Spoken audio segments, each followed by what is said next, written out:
Okay. Did that feel different or feel pretty much the same or? Definitely harder.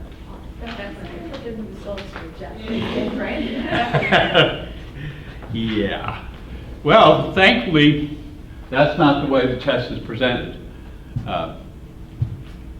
I do know, it just struck me writing that up there, that, ooh, that hurt me. Yeah. It hurt me too. I can see that. Look, guessing is called guessing for a reason, but it has anecdotally struck me, right, that when you see a bunch of 4s and 5s, A and E become the answer more than 40% of the time, right? So I look up here and there are what? We have 4, 5, 6, 7, 8, 9, 10. We have 12 here. And here's 1, 2,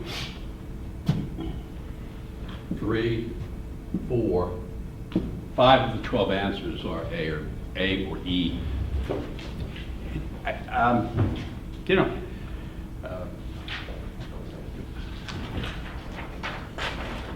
that's almost 50%, right? Because 6 of 12 would be 50%. So, no big deal. Anyway, all right.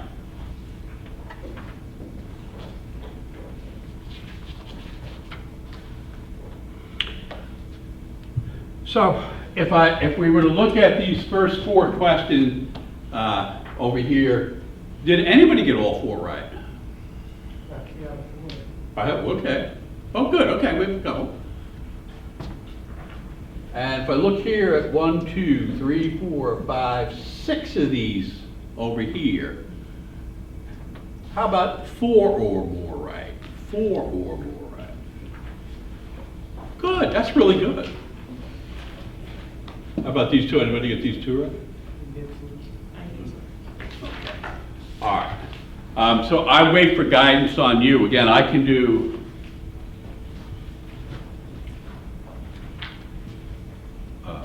as many of these as you want. I can do all of these. I can do some of these. So I think perhaps what I'll do here is just say, well, you know, let me start here with question number 17, right? And just say, would anybody like to cover that? And if anybody would like to cover it, we'll cover it. Yes. Okay, but that's what you need to give me some indication that you want it. Okay, so this is what, question number 17.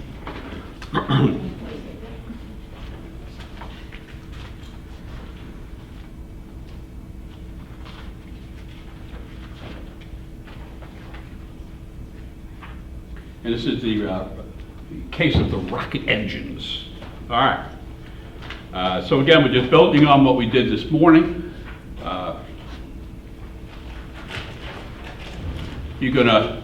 The issue is the same, which is actually this is number, which one thing is an assumption the argument requires. So I got it, okay. I know why I'm reading it, and now I'm going to read textually, and here's what I'm going to learn about rocket engines. Rocket engines are most effective when exhaust gases escape from their nozzles at the same pressure as the surrounding atmosphere. I got it, right? So I see it going up, I see a nozzle, and you want the pressure of the escape equal to the pressure of the atmosphere. Got it. At low altitudes, so now you're directing me to like a component of something. At low altitudes, where the atmospheric pressure is high, this effect is best produced by a short nozzle. But when rockets pass through the thin upper atmosphere, a long nozzle becomes more effective. So stop for a second. So if I take that as a fact, right, and that's now a fact, if all I was doing was shooting a rocket up to get higher than low atmosphere, I don't know that there's some area in between, you know, but if you're telling me that there's, at low altitudes, and then there's an upper atmosphere. So I don't know, like, is there somewhere in between? But if you're saying it's a low, I know if it's a low altitude, I want a short nozzle. And I know when you go above that, I want a long nozzle. Okay. Would it be fair to say what the facts tell me? Because we're coming to the conclusion, right? And the conclusion will involve an inference, right? And the inference extends to facts, and that's really what you're looking for. Is the facts I have here is, first fact is descriptive, right? Telling me that, you want whatever's coming out of the nozzle to be at the same pressure of the atmosphere. And then the second fact you give me tells me when we're at low altitudes, you want a short nozzle, but when you pass through the thin upper atmosphere, you want a long nozzle. So it sounds like there are two stages to this. And it's okay. So I have one nozzle for low altitudes, and then I need another nozzle for when I get past low altitudes. And here comes the conclusion, which will include an inference.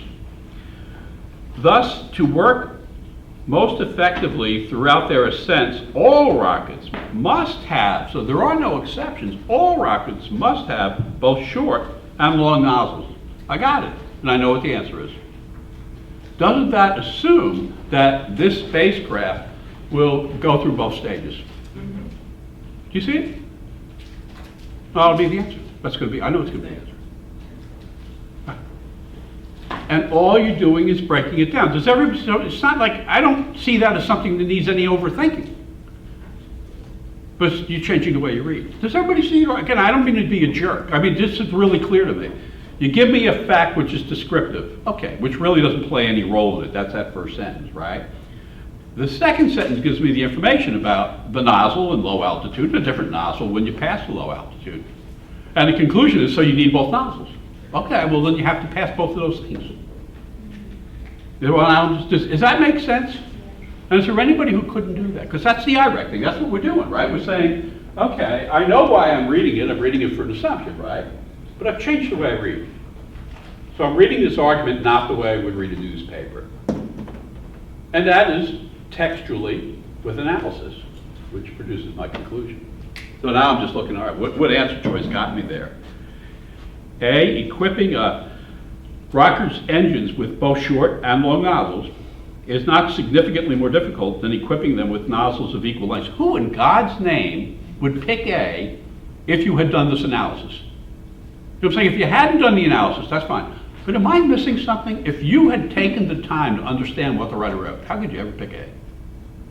B, at some point during their ascents, all rockets will pass through the thin upper atmosphere. Bada bing, bada boom. All rockets, because the way that conclusion was formed was that to work most effectively throughout their ascents, all rockets must. So there can be no exceptions. Does B make sense? Yes. And does it really strike you that that's a level 4 or 5? I imagine it is, but do you see it? I mean, see how you can break down something that's going to produce a lot of failure, and you need not be on the receiving end of that failure. Yes, talk to me, come on. I'm up here all by myself. I didn't pick that. I picked E, and now I see why E is wrong, because that portion in it where it said have at least one engine, it wasn't in the passage. And you're saying E for Euphrates? Yes. And he says, for a rocket to work most effectively at both low and high atmospheric pressures, it must have at least one engine that has both a short nozzle and a long nozzle. I like that as a wrong answer. What's wrong with it? One engine. I feel like it's more confirming the conclusion rather than what the assumption is. I believe that's exactly right. And Because that's it's why I did stated. that too. I felt like I was attracted to that, but more, Yeah. it was like confirming my conclusion. If we remember, what an assumption has to be is unstated, right? So you can't repeat the conclusion and say it was assumed because it was the conclusion, right? So it was explicit. And the conclusion is, to work most effectively throughout their ascents, all rockets must have both short nozzles and long nozzles. And E says, for a rocket to work most effectively at both high and low and high atmospheric pressures, well, atmospheric pressures, it must have at least one engine that has both a short and a long. So the only thing I could say, if it weren't identical to the conclusion, is this phrase, to work most effectively at both low and high altitudes? Does it have to work most effectively at both high and low? I don't think it has to work most effectively at both high and low. It just has to. Although, again, you could say the conclusion says to work most effectively throughout the ascent, and throughout the ascent is high and low. So I mean, I like E, but E is stated. But I think E is a terrific wrong answer, which I never would have read because I would have stopped at B. Now the problem is, if E had been B, would I have picked it? And I might have.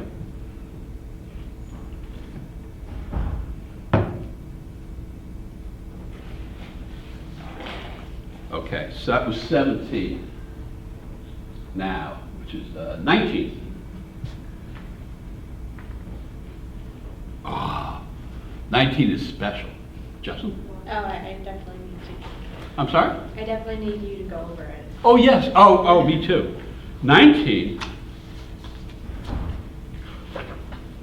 have to do process of elimination. 19 was so special. This is how much you all mean to me. 19 was so special that I wrote up an example of how I would break it down. No, I'm not sharing this. No. Oh, okay.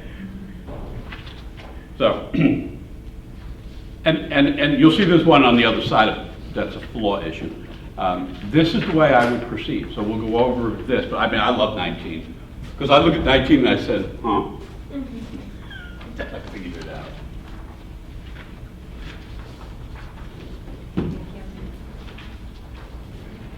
What was your backup answer in the really key? I'm sorry? What was your backup answer? Well, I have to look. I don't know. I'll let you know. I have to go over it. It was 19 is really fun. I thought.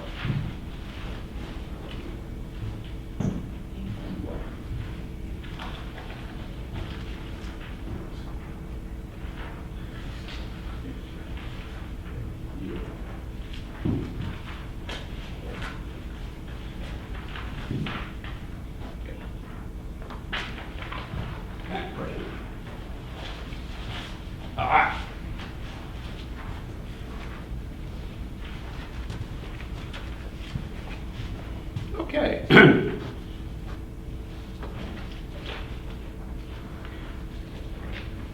So 19.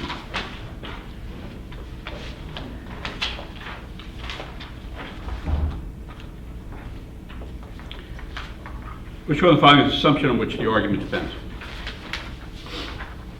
The law can be a little confusing with the wording where it says it took half as long to respond. I read it about 3 times to get it. Yeah, well, Lamar, when your adversary writes well, you may need to read it 3 times. Because he's not writing to help you out. So, which one finds the assumption on which the argument depends? So this first sentence, a recent study showed that the immune system blood cells of studies participants who drank tea but no coffee took about half as long as to respond to germs as did the blood cells of participants who drank coffee but no tea. So that's just given to you as a fact. And actually it's given to you as, there are kind of 2 facts in there, all right? But that's this part here. I haven't gone any place with it. All I've told you, right? I can go wherever I want with it. But I've told you as fact that we have a recent study, and it has shown that immune system blood cells of the participants who drank tea, but no coffee, took about half as long to respond to germs, as did the blood cells of participants who drank coffee, but no tea. So is it fair to say the writer is really, don't you see the cup of tea on one side and the cup of coffee on the other side? And they're just sucking you in, right? But you haven't, okay, so I'm gonna say, so what? So you've told me we have some people who are tea drinkers, right? And some people who are coffee drinkers, and that's all, they don't mix, right? Okay, so why are you telling me this? And here's the conclusion. Thus, drinking tea boosts the immune system's defenses. Does that conclusion say anything about coffee? Well, that conclusion ignores the coffee, doesn't it? But you can't really ignore the coffee because it's a competing conclusion, right? So, I got what you did. You gave me these two facts, right? Which are, I'm just looking at a room, and here are my tea drinkers, and here are my coffee drinkers, right? And then I see the response to the immune system, okay? But I don't know what else they do in life. They must do things other than drink tea and coffee, so I don't know if they exercise, they don't exercise, I mean, I don't know what I don't know. Okay. But then you conclude that tea boosts the immune system.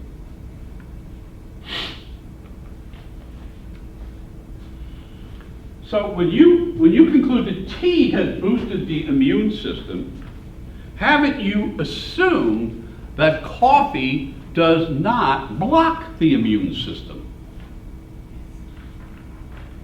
You didn't address coffee in your conclusion at all, right? Talk to me. Well, what if coffee blocks the immune system, right? Does that mean tea boosts your immune system? If coffee blocks it, wouldn't the tea give you a reading of a regular response to the immune system? Yes. Right? So when you assert the positive, don't you have to eliminate the negative? Or if I have to say the Yankees are going to win the World Series, don't I have to say the Mets are not going to win the World Series? Doesn't your conclusion assume, which is what this is, the non-contradiction of that conclusion? So when you say tea has reduced the immune system's response time, on the other side of that, haven't you also said it must be the case that coffee is not delaying the response time? Because if coffee is delaying it, you have not shown that tea is speeding it up. Talk to me. Yes. Do you see it? So what, again, I don't want to exaggerate it, but do you get, for the vast majority of, who got that right? Okay, and Took a while to get there. what is it that we just read about? That if you sniffed it, your stress went down? Oh, yeah, lavender. You had lavender, didn't you? Huh? You brought lavender to get that right, you needed the lavender. It's really cool if you get that right. I mean, that is a very, at least for me. So, there you go. By writing it up, I'm attempting to demonstrate to you how I go. Again, there's a difference from my being able to get something right to my being able to explain how I got it right. That's how I get from point A to point B. That is what you should be doing. Again, I get time is precious. You with me? But the more you can do this, which requires me to retype the argument. You get I've retyped this whole damn thing, right? I've retyped it in the IRAC format. And, if I ever had enough time, this would turn into a book where you could, struggle with what you struggle with, look at this, and it would hopefully become somewhat clear. So, okay. So with that now, I'm just looking for, okay, your conclusion is that tea increased response time, and the other side of that is that coffee did not slow the response time. A, all the participants in the study drank either tea or coffee, none drank both. Well, that's, okay. That's not telling me that it's not solving this. B, coffee has no health benefits that are valuable as the boost that tea purportedly gives to the body's immune system. But what does that got to do with, your position is that tea speeds up the immune system. C, in the study, drinking coffee did not cause the blood cell response time to double. Bada bing, bada boom. Because if that happened, you have not established that tea lowered the response time. Yes? Yes? Isn't this exciting? Aren't you saying yes to the LSAT? The LSAT your friend? Okay. I'm sorry? Is that okay? Are we okay in that one? Okay. 23.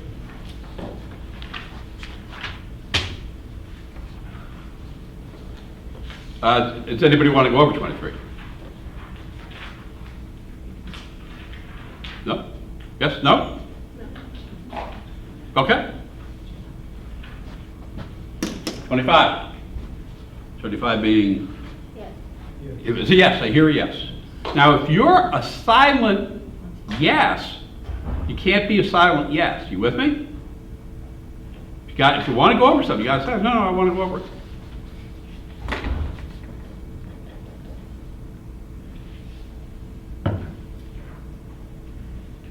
Okay, so I want to read this and see if I can get my arms around it.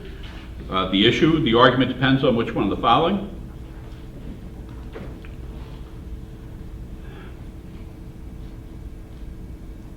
The population of certain species of amphibians have declined dramatically in recent years. In effect, many scientists attribute to industrial pollution. Just stop. So I think we're all going to pick up the connection between industrial pollution and the decline in the population of amphibians. So the language here that makes this a little more precise is it doesn't say that. It doesn't say all amphibians. It says a certain species or certain species, yes? So that's what you're reading for. In other words, that first sentence couldn't you reread that first sentence to say that there are populations of certain species of amphibians that have not declined dramatically?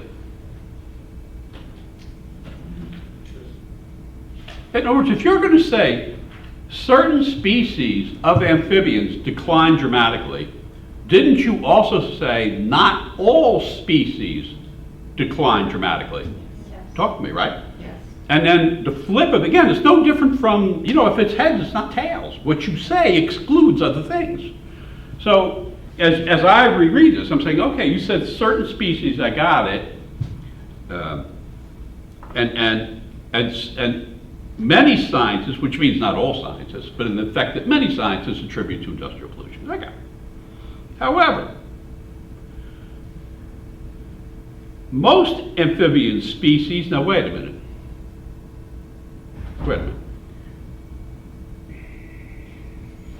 The first fact tells me about certain species, right? So I have all these species, and maybe the first fact is referring me to certain species, right? So maybe it's referring me to here, here, and here. Is that possible? Talk to me. Because law is about the little words. Law is not about the word epistemological. Law is not about the Pythagorean theorem. Law is not about logic, not formal logic for sure. It's not just not about any of that stuff, right? It's about the little words. So my first fact here is that certain species, but I don't know which species.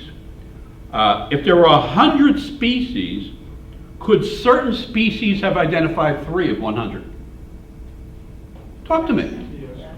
Could certain have identified 97 of 100? Yes. Talk to me. Well, our language is elastic. It's inherently ambiguous, probably more so than many other languages, right? So think about, because you take the word certain and you want to mistake it for certainty. Well, yeah, I mean, to what degree of certainty? All right. Okay. So the second sentence now says, however, most amphibian species, well, now wait a minute. Most here, I have 3, right? So, I'm saying I could get most, I'm sorry. But if I had these 3 that were certain, right? And I had 6 that were not part of that species, right? couldn't you have most without having the species referred to in the first in the first sentence? When you say certain, yes, could it be that the most referred to in the second sentence do not include the certain referred to in the first sentence? Yes. That's what they're testing you on. Have I mentioned you need to change the way you read? Again, I've been doing this for 30 years. It's the, I mean, it takes time, right? But that's what they're doing. Okay. So, however, most amphibian species vary greatly. Most amphibian species populations vary greatly from year to year because natural variations in the weather. So the first sentence is attributing the dramatic decline to industrial pollution, right?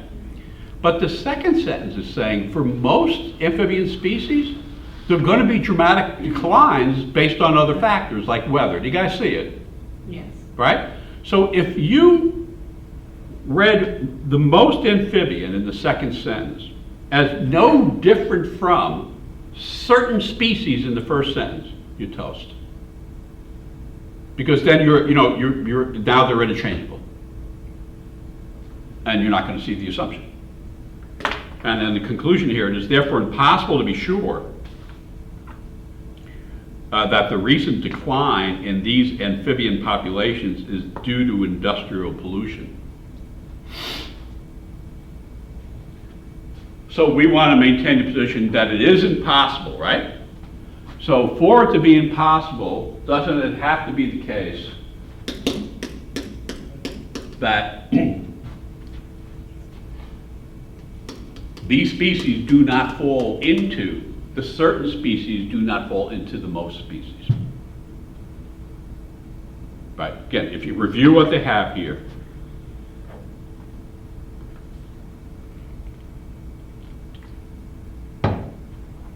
the conclusion is that it's impossible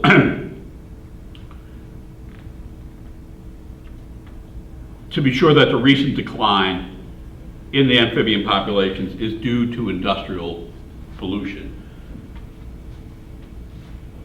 I think I misspoke. These members then cannot be members of, in other words, you have to be able to say, these members,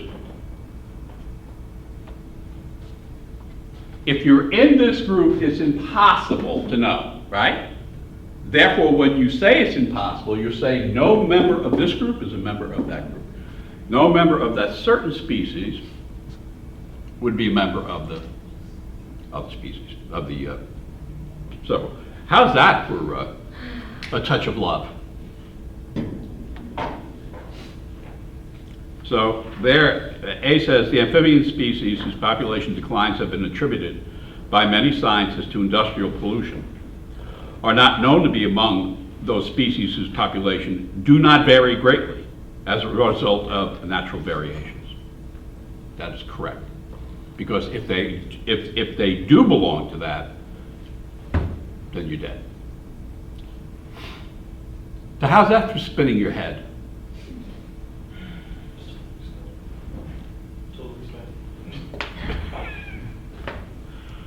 This stuff is not easy to explain.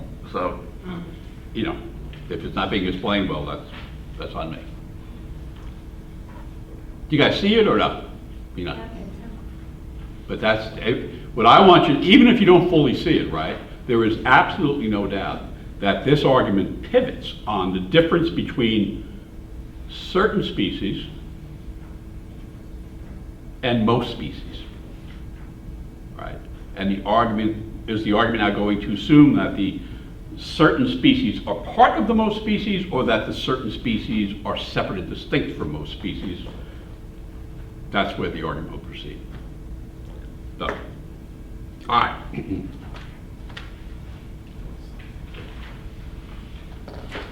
Let's head over here to Prep Test 76.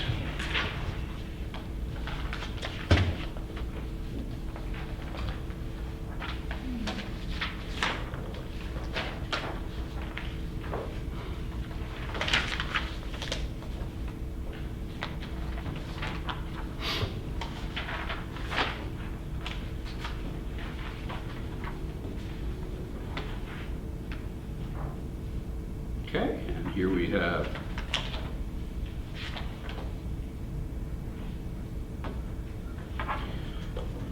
this is page 181, number 18. Do we have any requests for 181, number 18? Yes. Do we hear a yes? Or if nobody else wants it, just explain why it's not A. Well, I can't explain why it's not something until I can explain why it is something.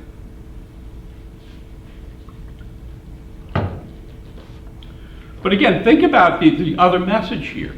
If you're finding that the numbers can be assigned randomly or numbers can be assigned with purpose, right?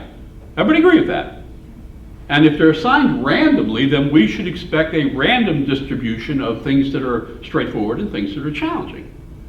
But if we see over a pattern over time where that's not the case, then I infer, based on every test that I've seen every test, I believe, that they've released, right? And I infer from that, which means I may be wrong, but I infer, it's also from what they've published, that there is a meaning to the number assigned to a question. And that meaning, generally, not always, but generally is, it's more layered. Okay, so with that, I now take a look here at number 18. And what do I have? The argument requires an assumption. Okay, let's see what we have here. There's an article and it claims that many medical patients have an instinctual ability to predict sudden changes in their medical status. So stop. You get it? Not a big deal. A study says, we have medical patients and they seem to have this ability to predict a change in their status that's about to occur. Next sentence. So that's a fact. Next sentence is, but the evidence given is anecdotal and should not be trusted. Doesn't that sound like the argument's conclusion? Yes. You bet it is. So the evidence conclusion is we can't rely on it, we can't trust it because it's anecdotal. Now, since I have a conclusion, doesn't the author have to give me the author's reasoning? Talk to me. But again, you want to be lawyers, right? So you just, that's what you do. You say, okay, you gave me your conclusion, right? I'm not a dope, that's your conclusion. If I'm going to attack your conclusion, I'm going to need to understand what your reasoning is. And here it comes. But here I don't want to attack your conclusion because it's an assumption issue. I want to embrace it, right? So I'm embracing the conclusion that we really can't rely on that study in the first sentence. And here's why. The case is analogous. So now I'm going to read about something completely different from what I just read in the first sentence, right? It's an analogy. So the analogy has to be valid for the conclusion to be valid. So my conclusion rests on what? An analogy. And if the analogy is flawed, my conclusion is what? Flawed. So I'm reading this and all this is going through my mind and say, okay, you're proceeding by analogy. You're relying on the analogy. I'm rooting for the conclusion, right? So I'm going to validate the analogy. So here's the analogy. The case is analogous to empirically disproven reports. Well, that does help me because these are empirically disproven. That babies are born in disproportionately high numbers during full moons. Stop. So there's another something out there which claims that babies are disproportionately born during full moons. That would be analogous to my predicting a medical event apparently instinctually. Okay, here comes with the babies and the full moons. Once that rumor became popular, maternity room staff were more likely to remember busy nights with full moons than busy nights without. Let's stop. So to complete the analogy with full moons, which is empirically disproven, yes? Mm-hmm. Okay. So what's empirically disproven is that more babies are born on nights with full moons. And the last sentence attempts to explain that. The last sentence is explaining that by saying, once you hear the rumor, you're more likely to remember busy nights that had a full moon. You see the full moon? The busy night, and you bring the two things together because you heard the rumor, right? Then you are to remember the nights where there is no full moon, so you're not thinking about the connection, right? Because there's no full moon, but it was an equally busy night. So if that's the case, it would empirically invalidate the study that says more babies are born when there are full moons, yes? Well, that's our analogy. So take that analogy and apply it to the claim that medical patients have an instinctual ability to predict their sudden changes. So once you have heard that, aren't you more likely to remember the event when the patient says to you, I'm going to have a heart attack, and has the heart attack, than when that event does not occur? The patient didn't say anything, and you had a heart attack. Isn't that analogous? Right? One, we had the full moon, then we didn't have the full moon. Here we have the assertion something is going to happen, and so I remember it because you said something. Son of a bitch, it happened, right? But what I'm not taking into account is all the events where nobody said anything like that, and something happened. So that's where my mind is. And if that's not a level 4 or 5, if that's not a level 4 or 5, then I have a full head of hair. Okay? I mean, this is for dorks. So if you're getting these right, that's actually awesome.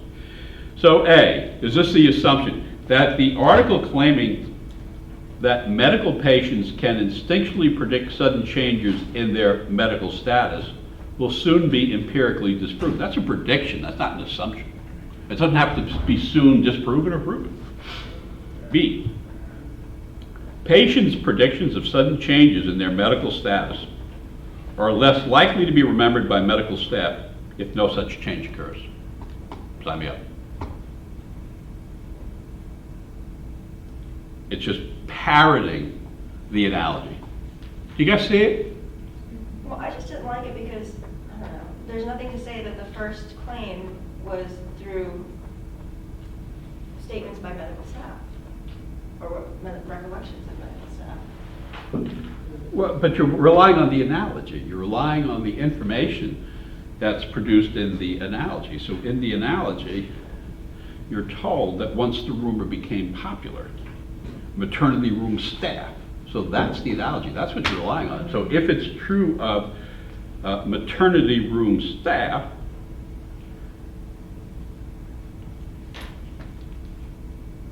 then, you know, in first sentence, you're told these are medical patients. And again, just go here. The article claims that medical patients have an instinctual ability to predict sudden changes in their medical status. Okay. So the assumption is not worded the way you would prefer it to be worded. Okay. And what that would mean here is you would need to read all 5 choices. But if you read all 5 choices, you have one that is superior to B.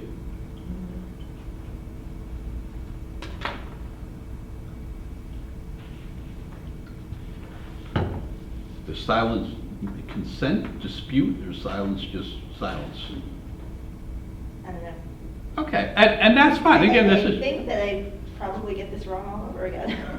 and that's fine.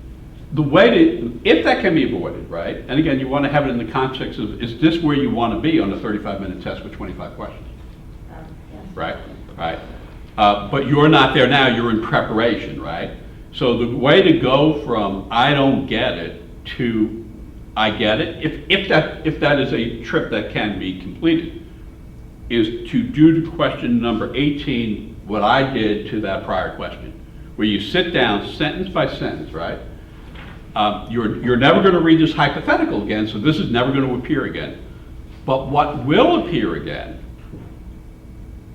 at some point are necessary assumption issues where what they're requiring you to do is understand the analogy, and that and what the author has assumed is that for your position to be valid, the analogy has to be valid. That will be on many tests. And that's what you can pick up from it, even though this particular hypothetical may always seem, you know, you're going to read so many cases in law school. There's no way well, I shouldn't say, it's very, very unlikely you're going to come out and understand each case. You're going to have some cases that you really get. You're going to have some cases where you're in the ballpark. You know, you can get by, right? And you're going to have some cases where you just don't have a clue. Welcome to the LSAT. Right, and the wisdom is in knowing the difference. It's fine not to have a clue. Promise is too strong. I promise you a very, very high likelihood, right? That during your law school experience, you're going to read something 3 or 4 times and say, that doesn't make any sense, I don't understand it, they should rewrite this, whatever, right? It's not what you would have written. Nobody cares what you would have written. Nobody cares what you think. It's not matter, it's what do those words say. So that's what they gave us. They were human beings. You know, perhaps it's not a perfect analogy, but I'm just looking for whatever they got to do here, right? That to identify an assumption they have to go to, we cannot predict the medical patient's future physical condition because the same reasoning that we could not predict that more babies were born in the full moon than in the absence of the full moon. And B does a pretty good job of that. And are we in complete agreement here that these issues are generally speaking presenting us with a higher degree of difficulty than our earlier exercise in the morning? Yeah. It's really important you keep that in mind, because now think about the game plan. What am I trying to achieve? Am I trying to achieve a 70? Am I trying to achieve an 80? Am I good at this stuff? Am I not good at this stuff? Everybody's plan is going to be different, right? But you don't ever have to answer this if your goal is to go to law school. You don't ever have to answer this. You have to answer this if your goal is to go to Fordham. Right? Or you have to go to NYU, or you have to go to Columbia. Well, you know what? Suck it up. But if you just have to go to law school, then a more prudent plan would be, let me prepare to know what to avoid, right? And then, you know what? Instead of fighting with this puppy, I'm going to take the minute and 20 seconds assigned to it, and I'm going to reinvest it in something I can get right. Now you're in my world. Now you're absolutely in my world. It's a very practical world. All right. So then 18 there, the answer is B. 24.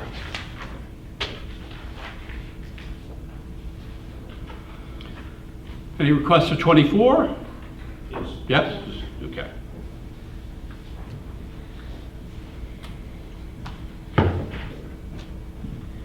Which one I find is an assumption required by the argument?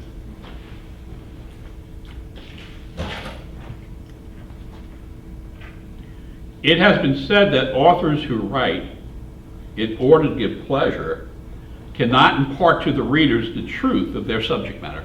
I don't know about you, but I have to stop. Let's get, I don't write that. Maybe you write that way. I don't write that way. So since I don't write that way, I don't read that way. So I got to reread this. So what'd you say, Chuckles? Well, he said, when I write, if I'm an author, right? When I write in order to give pleasure, so stop for a second. I'm writing in order to give pleasure, so doesn't that mean I intend to give the reader pleasure? Right. Okay, but I'd have to read, because they don't say intend, they say in order to, but that means intent, it means it's not an accident. So if I write in order to give the reader pleasure, I cannot impart to the readers the truth of the subject matter. So I got to lie. All right? So if I want to give you pleasure, I got to lie. Okay, whatever you say, it's a fact. Okay. Where do we go from that? We go from that to, that claim cannot be true. That's not a fact, that's a conclusion. So it cannot be true. So what is it that cannot be true? It cannot be true that I must lie if I want to give you pleasure, if I intend to give you pleasure, right? That cannot be true. Shoot me. Will you just take me out and shoot me? All this work and I'm at the second sentence? All right. But I got it. I got it. So it cannot be true that I have to lie when I intend to bring you pleasure. Now tell me why. Well, now you're going to tell me why. If it were, one could determine the truthfulness of the book simply by looking at its sales figures. Well, so if that were true,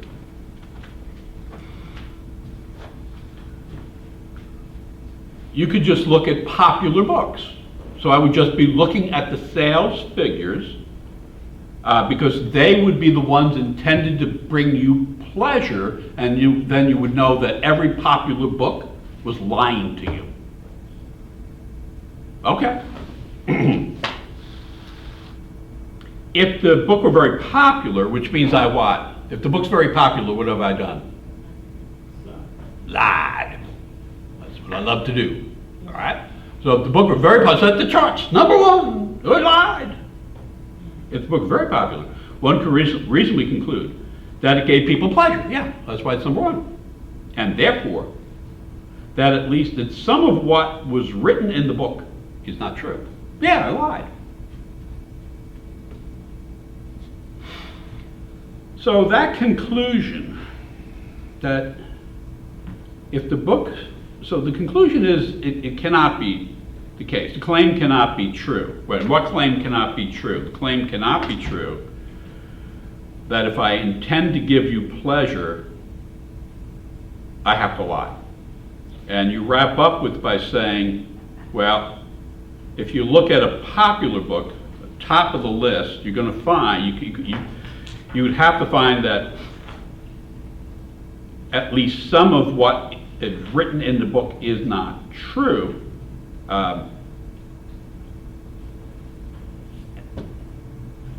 How's this for mud? Yeah. So for me, it's going to the intent, because the intent is not involved in the reasoning and the rear of this, and the bottom of this argument. So the assumption to me would be you cannot give your readers pleasure unless you intend to give your readers pleasure. But this is an argument I would break down. This is absolutely, who got this right? 24, who got this? That's freakish. It's good freakish, but it's freakish. So yeah, I'm looking for that. And here it would, when people choose to read a book, they generally do not already know whether reading it will give them pleasure. Well, that's just easy to dismiss. For me, anyway. I mean, I know it's. B, even when an author writes with the goal of giving people pleasure, the goal will not necessarily be achieved. And again, that's reasonably easy for me to dismiss. C, in many cases, a book's readers are unconcerned. I have no clue what the readers are, whether they're concerned or not. D, a book will not give its readers pleasure unless it was tended by its author to have that effect. Then yeah, that's where my mind would take me. E, a book can be popular for reasons other than its ability to give readers pleasure. But that's not an assumption. It's likely true. It's almost certainly true. But that's not an assumption required for this argument. So,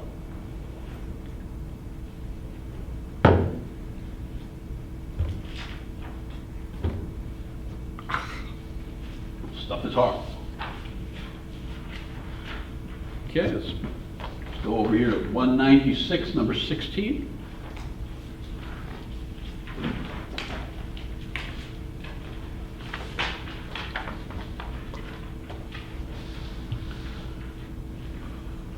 Anybody, 196, 16? Yes. Okay. Which one finds the assumption the economist's argument requires? Economists. If the economy grows stronger, employment will increase, and hence more parents will need to find daycare for their young children. I mean, you know, I read 16, right? I read that first sentence, and to me, it's so much more welcoming than what we just finished reading. So I'm not saying it's going to be real hard, but if you make it so that the law is readable for a regular person, it really makes the analysis more approachable. So, I mean, I get this first sentence, I got it. I have no problems with this. You're saying if the economy grows stronger, employment increases, and then parents need to find daycare. I got it, for young children. Next sentence. Unfortunately, in a stronger economy, many daycare workers quit to take better paying jobs in other fields. Okay, so again, another fact, right? So I get that, sure. So I was a daycare worker, I was making $16 an hour, and now I can get a job at $25 an hour, and now there's a shortage, a relative shortage of daycare workers. Sure. And this brings me to the conclusion. So we're done with the factual development, we're done with the reasoning, and the conclusion is, and therefore, the stronger economy is likely to make it much more difficult to find daycare. Well, okay, I'm going to support the position that is much more likely it's going to be difficult to find daycare by looking at the opposite of that. When I was making $16 as a daycare worker, do you think there might have been people making $9 at the local Acme or IEP or something? Do you think there might have been people there who were making less money? Yeah. And do you think that in a strong economy, those people now would be able to apply for the openings at daycare that are now available because the people at daycare are now somewhere else? So haven't you assumed, since you're saying there'll be a shortage, haven't you assumed that the shortage in daycare workers will not be filled by a new group of people who, for whatever reasons, want to become daycare workers? Talk to me. Yeah. See, I don't see this one deep at all. I could do the analysis, which doesn't mean you shouldn't have gotten it wrong. I'm saying when you go back, right,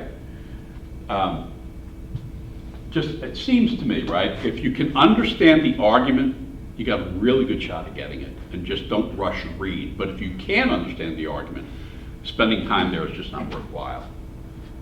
So I'm looking for an answer. If you're going to say that I'm going to defend the position that a stronger economy is likely to make it much more difficult to find daycare, then doesn't it follow that those jobs do not get filled? Talk to me. Do you see it? So that's the position I'm defending. Those jobs are not going to get filled. So what I described is not going to happen. There are not people making $9 an hour who are now going to make $16 an hour as daycare work. That's not going to happen. I'm done.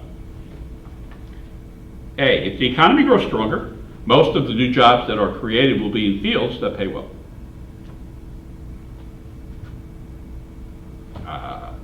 Okay. Now, when you say most of the jobs that are created will be in fields that pay well, doesn't that also say that some of the jobs will be created in fields that don't pay well? Do you see what, it's just not, okay, so maybe those some jobs are more than adequate to fill daycare. I don't know.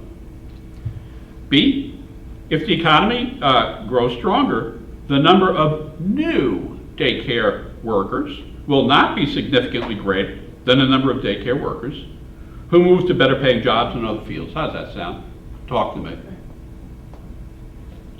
It's the right answer. Yeah, it is the right answer. What I'm saying, again, there's so much of this is a psychometric test. This is understanding what you understand and understanding what you don't understand. And if you have that sense, right, I can try a case. I absolutely can try a case. I know what to do. In other words, I know what I have enough proof to establish for you guys, right? Because I have to establish it to a jury's satisfaction, not to my satisfaction, right? This is not academic. So I look at 16 and I say, and I didn't get that right for what reason? Whereas I looked at the one we just did before and say, if I got it right, I'm not going to be able to explain it to anybody. And I may well not get it right. So if you approach the law and you understand the law, and that's the argument, right? It's really yelling at you, go forward. So 16 now make more sense than perhaps it did. And it was no big deal. Yeah, right. Could you oversee for that one? I'm up, go over C? Yeah, for Sure, that sure. choice.